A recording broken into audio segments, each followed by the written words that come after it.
এখন অনেক সময় প্যাসেঞ্জারের কোয়েরি থাকে যে তারা উইন্ডো সিটটা প্রিফার করে, আবার অনেক সময় ফ্যামিলি একসাথে গেলে তারা একসাথে বসতে চায়। সেক্ষেত্রে কিভাবে আমরা পিএনআর এর ভিতরে সিট অ্যাসাইন করে দিব আমরা সেটি কমান্ডের মাধ্যমে দেখব, যার ম্যান্ডেটরি কমান্ড হচ্ছে 4G1 ডিসপ্লে। এই কমান্ডটি দিলে আমাদের সিট ম্যাপ ওপেন হয়ে যাবে। আমরা দেখতে পাচ্ছি যে ঢাকা থেকে দুবাই ইউএস বাংলা যে ফ্লাইট রয়েছে তার সিট ম্যাপটি ওপেন হয়ে গিয়েছে, এবং এখানে এই সিটগুলো আপনি দেখবেন যে এগুলো ব্লকড লেখা, অর্থাৎ এগুলো আনঅ্যাভেলেবেল, এগুলো আমরা নিতে পারবো না। কিন্তু এখানে 14 নম্বর লাইনে যে সিটগুলো রয়েছে এগুলো ফ্রি সিট, এবং এগুলো আমরা প্যাসেঞ্জারের জন্য অ্যাসাইন করে দিতে পারবো। সো আমি যদি এই সিটটার উপরে ক্লিক করি তাহলে 1 নম্বর প্যাসেঞ্জারের জন্য সিটটা রিসিভ হবে, দেন 2 নম্বর প্যাসেঞ্জার, 3 নম্বর। আমরা সবার জন্য সিটগুলো অ্যাসাইন করার পর আমরা এখানে সেভ বাটনে ক্লিক করব, দেন আমরা রিসিভ ইয়ার আয়ার করব।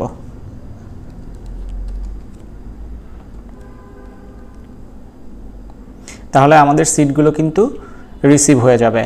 এখন আমরা চেক করব যে সিটগুলো কনফার্ম হয়েছে কিনা, যার জন্য ম্যান্ডেটরি কমান্ড হচ্ছে ডিসপ্লে বি।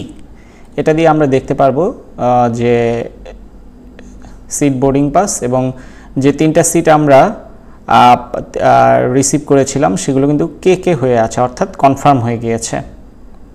আমরা চাইলে আবার কিন্তু তাদের সিটগুলো চেঞ্জও করতে পারবো, সেজন্য আমরা চাইলে এই সিটগুলো ডিলিটও করে দিতে পারবো। যেমন 4GX অল দিলে এই সবগুলো সিটই কিন্তু আবার ডিলিট হয়ে যাবে।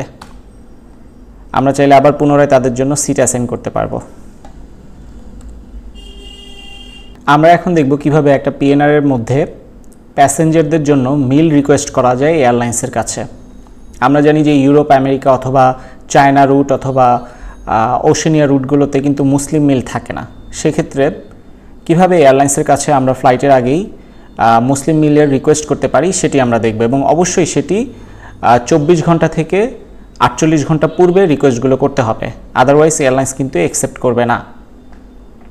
সো কীভাবে মুসলিম মিলের রিকোয়েস্ট করতে পারি তার জন্য ম্যান্ডেটরি কোড হচ্ছে 3, দেন মুসলিম মিলের কোড হচ্ছে MOML, দেন হাইফেন দিয়ে প্যাসেঞ্জারের লাইন নাম্বার 1.1।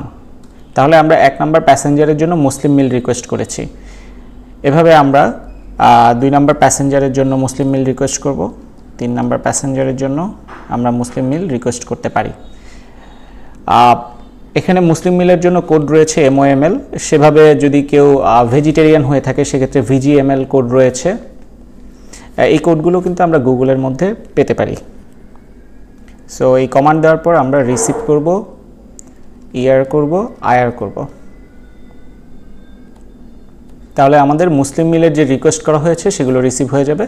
আমরা ডিসপ্লে P3S এই কমান্ডের মাধ্যমে এই মুসলিম মিলের রিকোয়েস্টগুলো কিন্তু চেক করতে পারবো। আমরা যদি আরেকটু MD করি তাহলে এই যে নিচে আমরা দেখতে পাচ্ছি যে MOML 1 নম্বর প্যাসেঞ্জারের জন্য মুসলিম মিল, 2 নম্বর প্যাসেঞ্জারের জন্য মুসলিম মিল, এগুলো রিকোয়েস্ট করা হয়েছে। এগুলো এখনও NN রয়েছে। আমরা পরবর্তীতে চেক করে যখন দেখব যে কে হয়েছে তার মানে এগুলো এয়ারলাইন্স থেকে কনফার্ম করা হবে। এখন এগুলো পেন্ডিং অবস্থায় রয়েছে।